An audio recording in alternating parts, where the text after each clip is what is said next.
Hi and welcome to True Crime with Emma Kenny. First of all, I just want to say a massive thank you for watching all of the crime shows that I've done on YouTube so far. I can't believe how many of you are tuning in and it makes me very happy. If you want to subscribe, which you should, because it helps me, but also it means that you get a reminder whenever my new program is updated. It means that you'll be on top of my content and it'll also help me, of course. But thanks for all the comments. I listen to all of them. It's lovely getting involved, and also I will cover the cases that so many of you are sending me. Today's case is chilling. I'm not gonna lie. Today's case is not for the faint-hearted.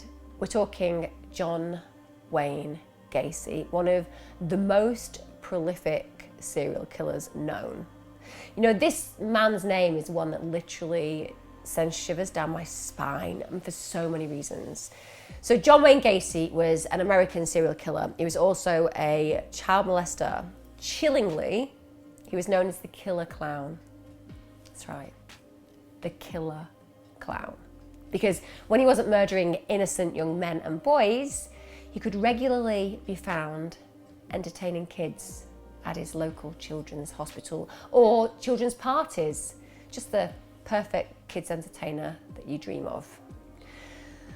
I mean, it's interesting, isn't it, before we kind of go into the depths about John Wayne Gacy, that one of the things that he did was work with vulnerable people. You know, he got himself access to environments where essentially he could be around his potential prey, but also how he ingratiated himself to his community. I mean, if you want to be seen as somebody who's potentially innocent of crime, you want to make sure that the people that know you believe that you're a good guy. So he did a lot of work, and when I go through the timeline of events that led to his capture, you will be stunned at how manipulative, how creative, but also how effective he was at manipulating the communities and the individuals that he worked with and came across. Now, his stage name for that clown was Pogo or Patch. I'll come on to that a little bit later because they both had their own personalities. When I tend to think of this cold-blooded murderer, I think of Moneypenny from the novel It. It somehow seems more fitting for this kind of subhuman being. Gacy worked really hard in his life to ingratiate himself, like I said, to the local community. He was the Democratic Party precinct captain, and he worked as a building contractor as well. He was hugely respected. Now, as I've said, a lot of predators want to be around people that they see as prey, and also psychopaths like to have power. So arguably, wherever he positioned himself, it seemed to have two purposes. On one level, he wanted access.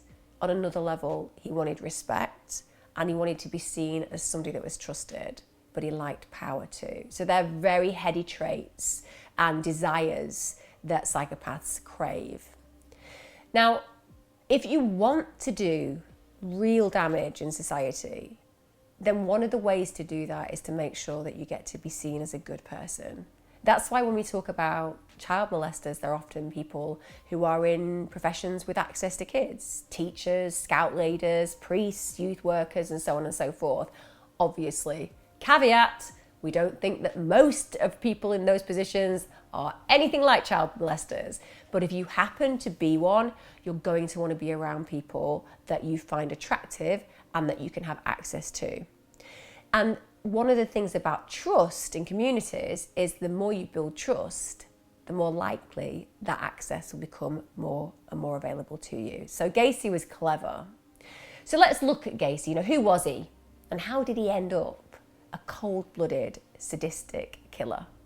So he was born on the 17th of March 1942 in Chicago. He was the second child and only son of John Stanley Gacy and Marion Elaine Robinson. His father was a man's man. He was a World War veteran and a mechanic, and he was also a raging and violent alcoholic. Now, I just want to take a moment to say, if you're a World War I veteran, then you may well have been an individual who suffered from PTSD. And often when people come back from very very terrible situations like war, they do suffer PTSD, and we know that veterans can have instances where they become violent and alcoholic, not because they were terrible human beings, but because of their past experiences. I'm just going to say that because we're going to describe John Wayne Gacy's father in quite negative ways, and I just think it's really important to always acknowledge that people can sometimes be formed by their experiences, and World War I was pretty heinous to experience. Now, his mother, Marion, was a homemaker. It was the way things were.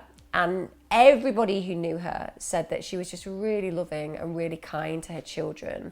And one of the problems that Gacy faced in his early childhood was his father's wrath at him not wishing to be part of the activities that his father believed were male orientated. So John Sr.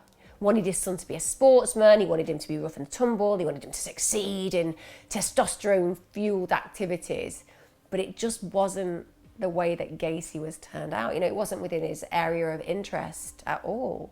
In fact, Gacy was known to enjoy playing with his sisters, their toys, their activities, and also taking part in activities like gardening and growing flowers. He was quite soft-natured.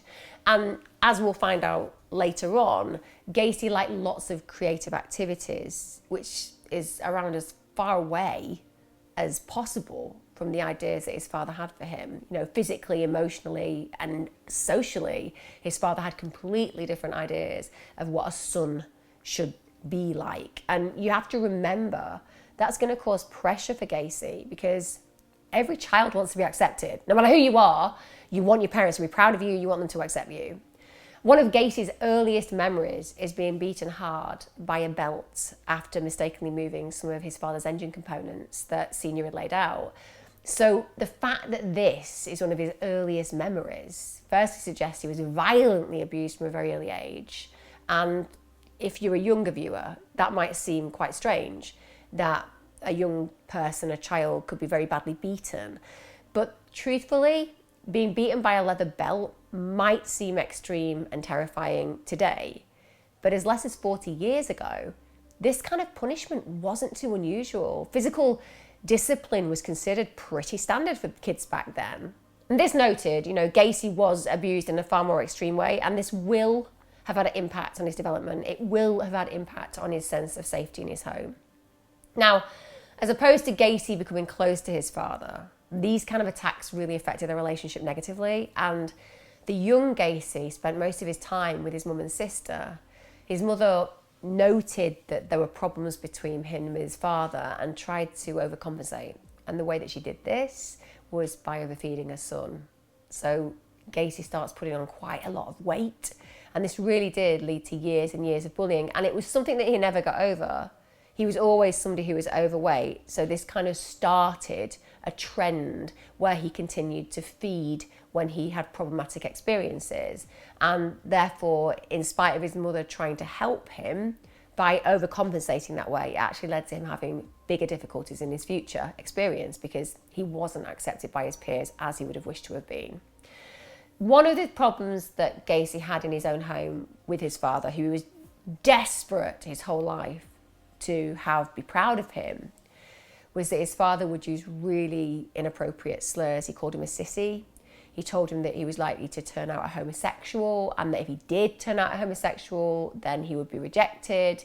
And whilst it is really hard for any of you listening, and indeed for me, to find any empathy for a child killer, I do have to accept that these kind of conditions would have been brutal for any developing child. And without doubt, it would lead to emotional scars, emotional baggage, and that would have had the potential to cause long-lasting damage relationally. It's been noted by Gacy himself, in fact, that he always craved his father's approval. He always hoped that one day John Sr. would be proud of him. It was his constant sadness that his father just didn't really recognise him as the son that he wanted.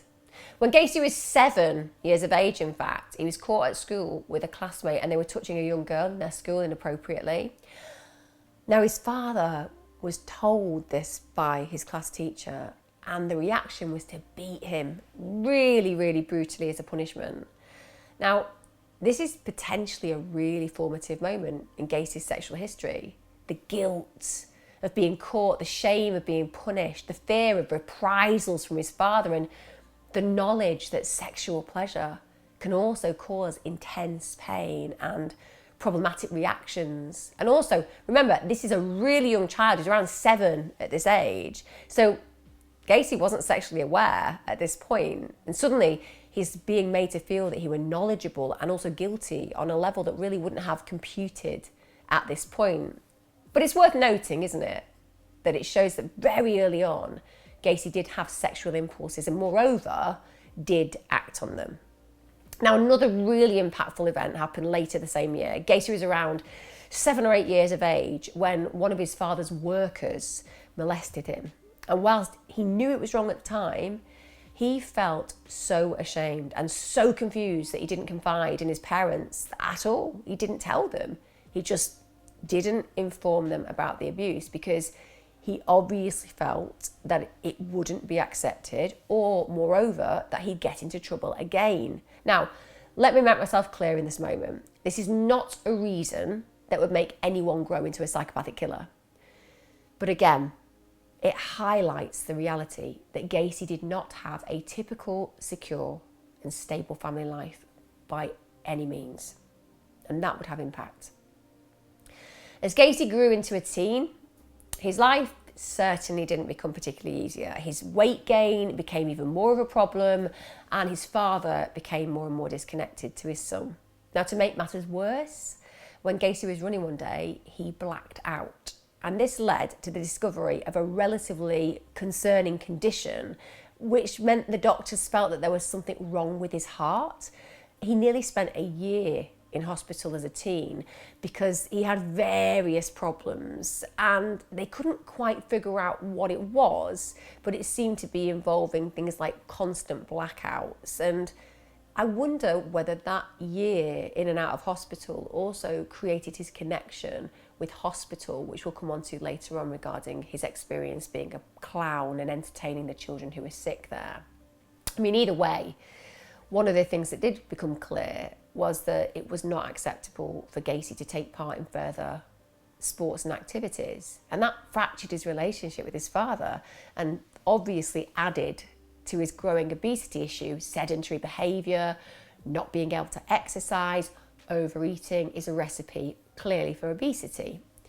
Now, I do find it odd that his condition was actually never officially diagnosed, and his father's view was his son made up the condition because he craved the attention from his mother and wider family. So he wasn't getting it from his father, but by creating illnesses, he suddenly had people interested in him, caring for him, his mother and sisters there, the doctors. So his father called that maybe it was that he created these illnesses just so people cared for him. And you do have to consider whether this overweight and confused child would have strived to be noticed and also craved safety. And hospitals do provide that. I mean, of course, should he have willfully been faking his illness, then as a teen, we can also say that Gacy is growing into a master manipulator, capable of bending those around him into positions that suit him. It's worth noting that.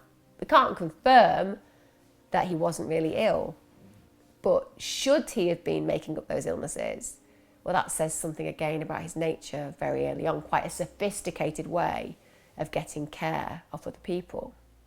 Another interesting piece of information that's told about Gacy is through a friend that he met at Scouts. Now, this was an activity he really enjoyed, and he excelled actually with respect to Gacy at lots of things that he tried. Now, when he developed this relatively close friendship with a friend who was also a Scout, he started to trust him more. And one of the things that he discussed was how he'd stolen some of his mother's underwear, how he'd dress in them and he'd wear her lipstick.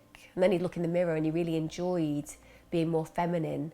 And it has been suggested, anecdotally and by individuals who knew Gacy, that these days, if it was modern times, Gacy might have been diagnosed with gender dysphoria. Gender dysphoria is where your biological sex doesn't match the gender you're assigned at birth.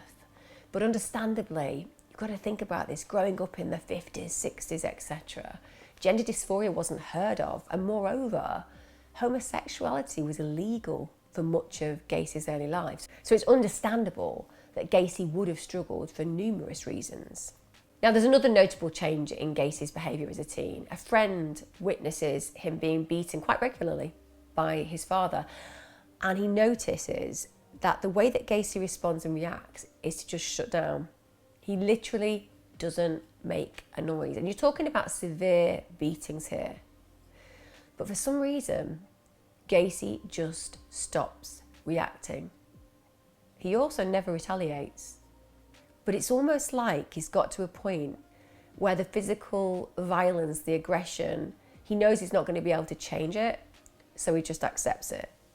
But again, it's given us that insight into these stepping stones of possibility regarding the foundations of personality being formed.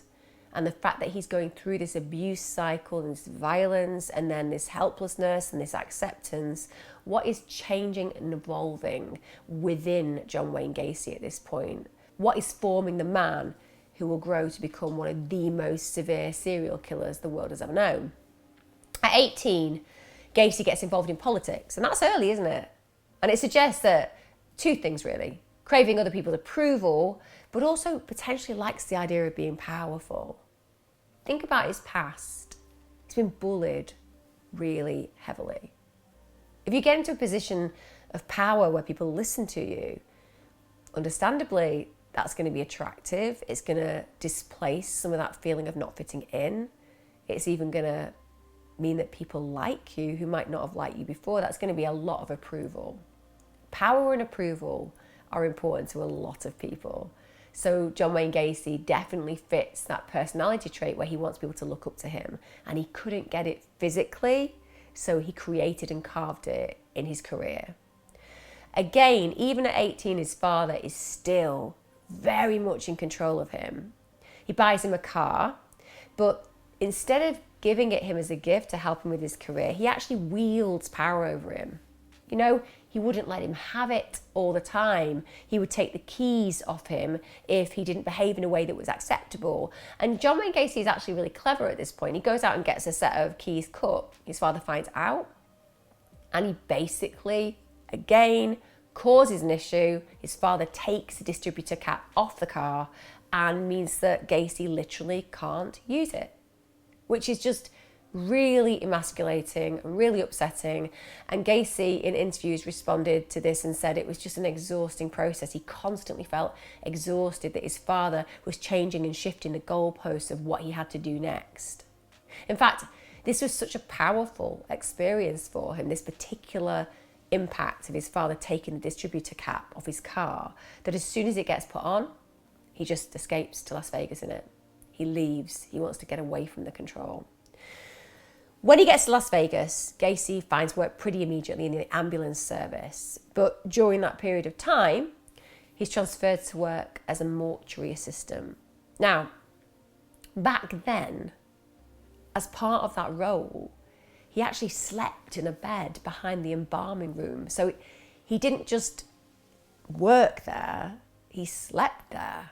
And he spent all the time that he was working watching bodies being embalmed.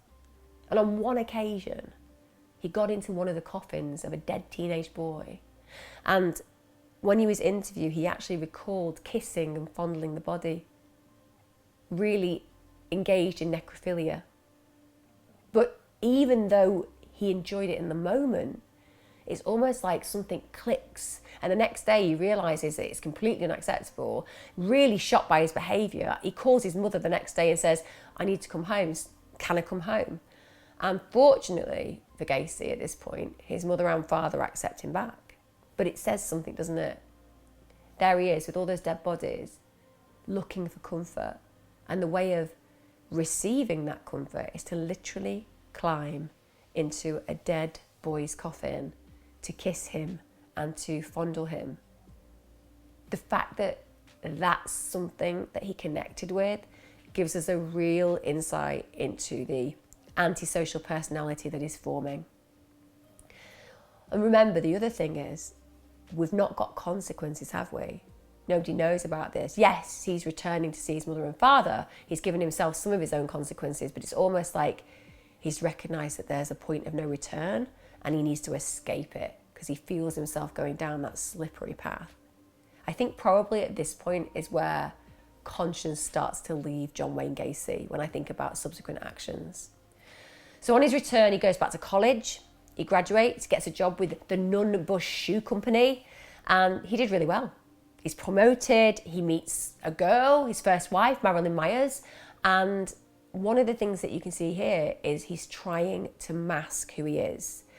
He finds a woman, he proposes to her. We're living in this very clear heterosexual way where he wants the world to think that he is typical for the time. And around this time, he also joins the JCs, which is like an organisation for businesses. It's a chamber organisation, and he works really hard there. Again, all the way through Gacy's life, he's not work shy. He works hard. And by 1965, he's now the vice president of the organisation. Now, at this point, in spite of being in a committed relationship, he's also sleeping with men again. So we can see there's a huge amount of confusion about who he is, about what he wants sexually. And obviously, on reflection, we can see that if he'd lived in modern day, he'd probably have just had happy relationships sexually as he grew older because it's a much more accepting time. But back then, it was toxic if you were not heterosexual. So in spite of all of this, and his sexual preferences seemingly leaning more towards males, he marries Marilyn in September 1964. And her father is a real businessman. He buys 3 KFC franchises in Iowa, and they actually move there to manage the restaurants, which is really lucrative. In fact, he would have been earning around $125,000 a year in today's money. And they were actually also allowed to move into her parents' house that they'd vacated so that he could live there and she could live there whilst he trained with KFC. So really landed on his feet. He was very good at picking opportunities, and he did it very effectively. So after finishing training, they actually moved to Waterloo, which is where one of the restaurants are, and Gacy actually opens a club in his basement where his employees could drink and hang out. Now, on one level, okay, he was just being social, but I just want you to think about that for a minute. Why would he create a club in his basement? Clearly, it's going to attract younger people. It meant that they could drink, they could get a little bit inebriated, and of course it would mean that he had access to young men. And one of the things that is striking about Gacy is that he only socialised with young men. In fact, one of the things that people recall he would do would get them drunk and then come on to them. And when they rejected him, he'd act like he was testing them or just having a bit of a fun. And it was one of those things that was quite a constant theme. So he was clearly always testing the waters with the young men around him. And again, it just brings us into that confusion and that state of not fitting in. This is clearly a man who's homosexual, feeling that he can't act out in this way. And also imagine knowing that his father had been unhappy with him and the idea of that potential, maybe some self-shame, some self-rejection. What kind of rage is growing in Gacy? Is he feeling angry that he can't actually be the gay man that he wants to be? Or is he feeling angry that he is gay and feeling hostile to those that he's attracted to because he doesn't feel that he can have them? It's a real cooking pot of problematic behaviour potential. In spite of this, Gacy and his wife actually had children. They had a son born in February 1966, and they had a daughter born the following year in March 1967. Now, this is a really important point in Gacy's history because as far as he was concerned, on reflection, and remember this is only reflection, bear in mind all the things I've told you, but he describes this particular period in his life as perfect. Why? Well, first of all, his father didn't think he was gay anymore. Remember, he'd grown up calling him a whole heap of names that were negative associated with him being homosexual. He'd also made it clear that he wouldn't accept that. And suddenly his son's married, he's wealthy, he's got 2 children. He's got kids, he's socially acceptable. And at this point, Gacy's father actually apologises to him. He says that he's sorry for the way he treated him when he grew up. Tells him he's proud of him. And he actually shook his hand and said, "Son, I was wrong about you." Now we can only assume potentials as to what he meant. Now, maybe it was sexuality-wise or maybe it was success-wise, but I can't help but believe that John Wayne Gacy would have thought his father was saying that he was acceptable now he was a heterosexual male. And on one level, yes, he was given that sense of pride, but on the other level, he would have known it was false, that actually beneath the surface, his father was right about him. And even though he'd longed for that sense of pride, once he received it and once he cared for that, it would have also been quite challenging for him, like weaponized, because it wasn't real. Now, the perfection that he experienced and talked about was very short-lived. Literally, in August 1967, he sexually assaulted a 15-year-old boy, Donald Voorhees. Now, he convinced him to go to his home. It was particularly problematic because Gacy actually was friends with Donald Voorhees' father. He actually worked in an organisation with him. But he convinced this young lad to go home with him, watch porn. He got him really drunk and then he performed sexual acts on him. And it seems that at this point, this was something he was doing regularly. In fact, he managed to convince some young boys that he was doing research on homosexuality and sexual behaviour and that he wanted them to be involved, and he'd pay them $50 to perform sex acts or to do sex acts on them, and actually had them believe that this was scientific research. How is that grandiose? Is it simply that he's highly manipulative and very good at convincing people to do what he wants them to do? Whatever, it seems like he was taking a lot of risks and yet really believed that he could get away with it. And that also suggests, particularly when you think about the fact that he's taking home the son of somebody he knows quite well, that he isn't thinking consequentially. As far as he's concerned, he's powerful enough potentially to evade any kind of capture. He's wrong, because the next year, around 6 months after Voorhees was assaulted, he actually tells his father, and Gacy's arrested and is charged not just with one sexual assault, but with two, because another boy comes forward and says that he sodomized him. Now, at this point, you have to remember that Gacy's ingratiated himself to local community, he's involved in politics, and he's also got quite a lot of business connections. Now, at this point, Gacy does have a really good standing socially. So when he's arrested, he does have quite a lot to lose. But he does have a huge amount of arrogance, because he doesn't just protest his innocence, he's also demanding that they give him a lie detector test. So he's so resolute that he's done nothing wrong. He's like, test me. It'd be fine, I'll pass. Obviously, he fails. He fails. Simple as that. But like we know, you can't actually take the lie detector test into court. It's just not something that will stand up. But it shows that there is guilt. And in fact, during these charges, Gacy actually pays another man to physically assault Voorhees and threaten him. He pays him, I think, $300. That backfires because now he gets charged with offences relating to witness intimidation.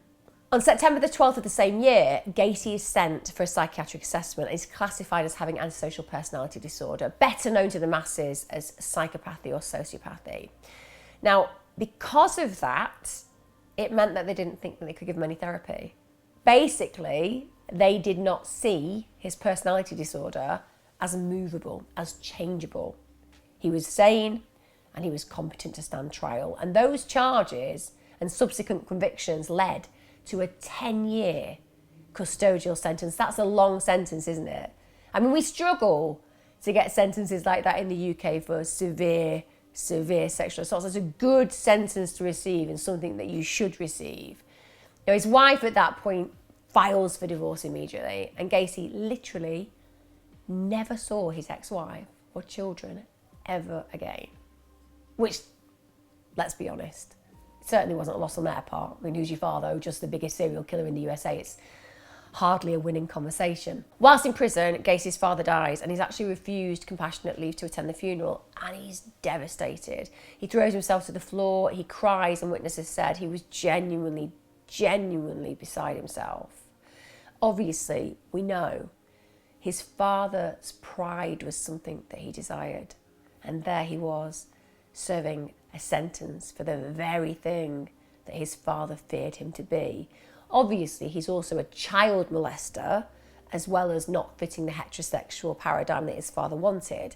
So that's a double blow for Gacy. And for him to know that he was never going to be able to see his father again, understandably, that would cut deep. And it interests me because when you think about what he does in the future, the killings that he carries out, it's quite surprising to see the level of pain that he feels for his father dying and also for his father not accepting him.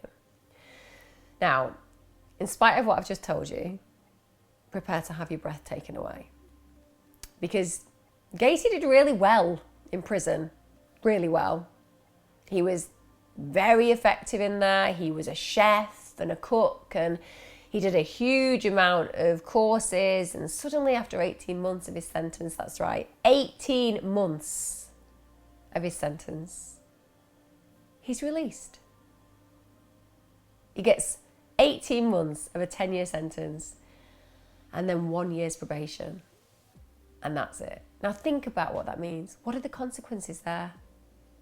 Consequences are really important because if you don't get them sternly enough, why would you change your behaviour? And I think this is a pivotal moment because he only serves 18 months. It means that he's not given the boundaries that he should be given. And without those boundaries, where is the desire to change? There isn't going to be, is there? It's hardly likely that that would have the impact required to change his behaviour. He's basically got away with raping and molesting children. The minute he's released from prison and picked up by a friend who actually never believed he was guilty, he actually told him that he would never return to prison. Now, when I hear that, I think, did he actually mean that he'd never let anyone live so that he'd never get sent back to prison again? I do wonder about that. That going to prison taught him that that was one thing he'd never put up with again. So he had to make sure that there wouldn't be any witnesses to his crime. Again, that's just me making some assumptions, but it kind of makes sense. In spite of that, he actually gets arrested for sexual assault another 2 times whilst on probation. But as you will all know, systems back then, they just weren't like they are today. That means that no one was informed and his probation officer didn't even know. So again, where are the consequences? Literally no consequences. He gets out of prison, he starts reoffending severely, and nobody even tells his probation officer when he's caught. Now, Gacy does try to get his life back on track. He gets some financial help with his mother. She buys him a ranch in a village called Norwood, Chicago. And he's really well liked because nobody knew his history. It's not like today. You can't Google and find out whether somebody's been charged with offences or check these kind of historical facts. You couldn't even, if you were in a different area, be aware of whether somebody had murdered somebody in one state but not in the state that you were in because there was no interlinking. So crimes did get to occur without ever being solved because people moved from place to place. Now, during this period of Gacy trying to get his life back on track, he meets a new girl. In 1971, he gets married to a divorcee with 2 young children and he appears happy. They call him Dad, and Carol, his new wife, felt genuinely lucky. She feels like she's landed on her feet. He's a motivated worker, treats the girls well, and she'd been divorced, which was socially pretty challenging back then. As far as she's concerned, she's got a really great new start. Early on in the relationship, he even confides that he's bisexual, and he started to hold parties, which are known as swinging parties. We all know what they are. You know, couples come, swap partners. But that would have given him leverage, wouldn't it? To kind of play out those fantasies and also to have some level of community acceptability, because where there are multiple couples, it means that he can share his body with other men without it being frowned on. And that would have been important to him. What's really strange though, is a few years down the line, on Mother's Day 1975, Gacy had sex with his wife and then told her that it would be the last time he ever did. Just tells her that's the end. He's not going to sleep with her anymore.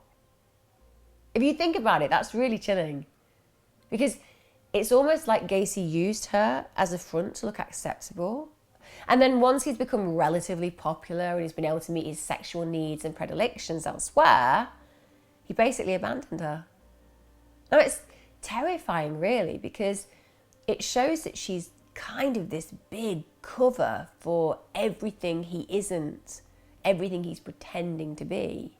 And simultaneously at this time, she starts noticing that he's bringing young men home into his garage, and often there are pieces of identification that don't belong to him and IDs that don't have any relevance to their life, you know, possessions of young men. And there's also male pornography around the house. And when she actually brings that up and says, you know, who do these belong to? He just tells her it's none of her business. Really scary. Imagine that. She's finding bits and pieces of young men's and young boys' lives around her home. And she obviously can't figure out what's been happening. We know what happened to those poor boys, but for her, that would have been incredibly strange. Now, 1975 was the same year that Gacy thought up Patches and Pogo the Clown. Now, Pogo was happy and Patches was more serious. Now, call me old-fashioned. I just like my clowns to be fun, friendly and not at all murderous, but obviously Gacy had different ideas about the kind of role play he was in for. And he recalled in interviews many years down the line that these clown personas actually allowed him to regress to childhood, but I don't buy that for 1 minute. I do not buy that John Wayne Gacy was trying to regress to childhood. The way he made his makeup up was terrifying.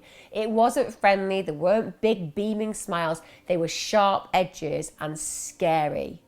I would not have felt comfortable if I had bumped into him at a kid's party, let me tell you. He starts to attend the local hospital, he entertains the kids with magic tricks, and he'd also help out at kids' parties. It's exactly the kind of entertainer you would wish for your 11-year-old's birthday.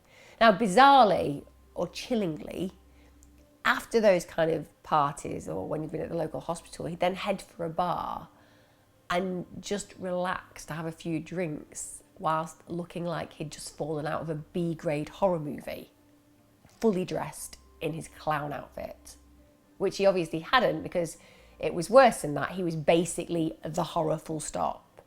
Now, this is also why he became known as the Killer Clown.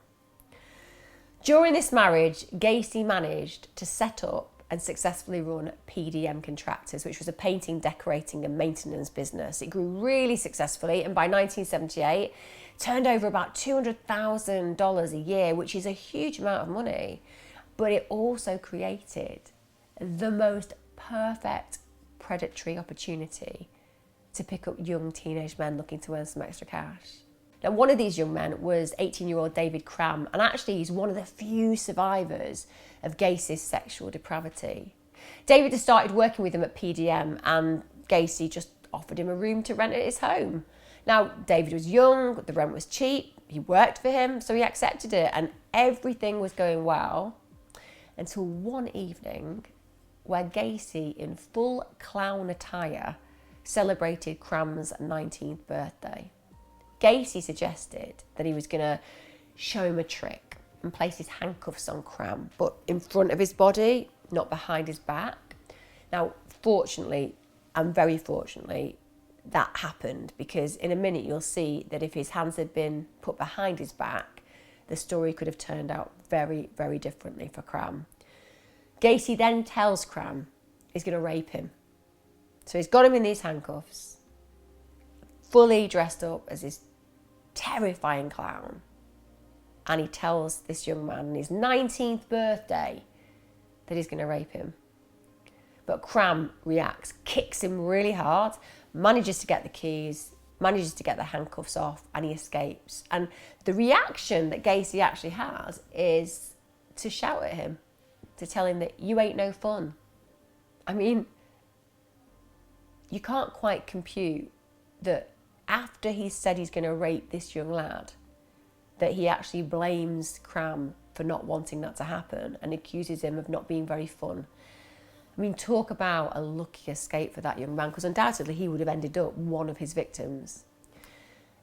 As ever, I'm not going to go through every victim because I want to respect the fact that the murders were really gratuitous. But in total, Gacy murdered 33 men and boys. He buried 26 of them. 26 of them in the crawl space under his house.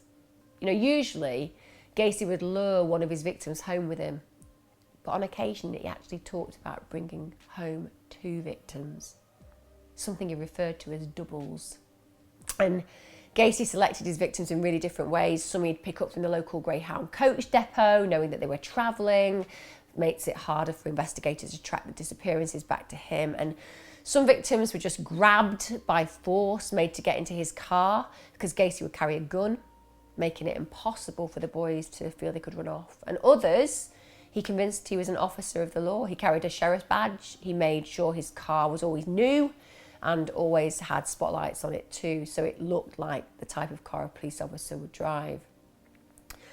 The way that Gacy killed was to ply the boy with alcohol and drugs. Then he'd try to gain the trust, say that he wanted to show them a trick, and then he'd handcuff them behind their backs. And then he'd say that the trick was that he had the key. Imagine that. Imagine in that moment knowing that not only were you under the influence of this strange man, that you were now handcuffed and you couldn't escape. Now, the torture that ensued for those poor boys and young men was absolutely horrific. And I'm not going to go into the fine detail, as it is graphic and it is far worse than any horror movie than you can ever conjure in your mind. They were prolonged, sometimes over many, many hours, and Gacy absolutely delighted in their fear and suffering. Most victims were murdered somewhere between the hours of 3 a.m. and 6 a.m. in the morning. Now, Gacy has said in many interviews that hearing his victims die gave him great gratification, offering him a mind-numbing orgasm. That's what he said.